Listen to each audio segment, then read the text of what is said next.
Кога тие заминуваа на одмор, ние доаѓаме пред собранието, порача од граѓанската иницијатива кој е следен, кој денеска секој со свое столче дојдоа на собирот пред законодавниот дом за да ги представат своите барања, а како реакција на двонеделното неработење на пратениците, започнаа со минутен молк и интонирање на химната.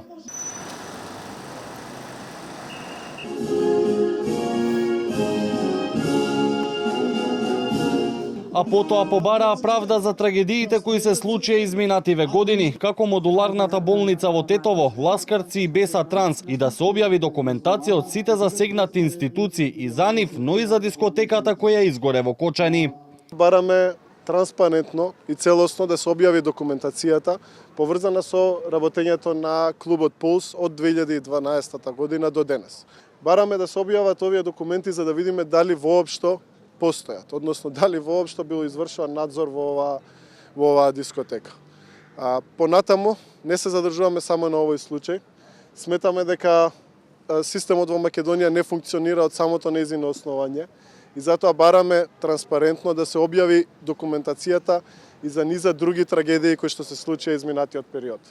Иницијативата кој е следен настана непосредно по смртта на младата Фросина Кулакова. Сепак деновиве следуваа реакции дека за нив стои политиката, а од граѓанската иницијатива вчера се оградија и од семејството на Фросина. Наместо грижа за жртвите и борба за правда, трагедиите се користат за политички профит, порачаа тие во нивните објави на Facebook, од кој следен пак негираа дека за нив стои политиката или било какво профитирање.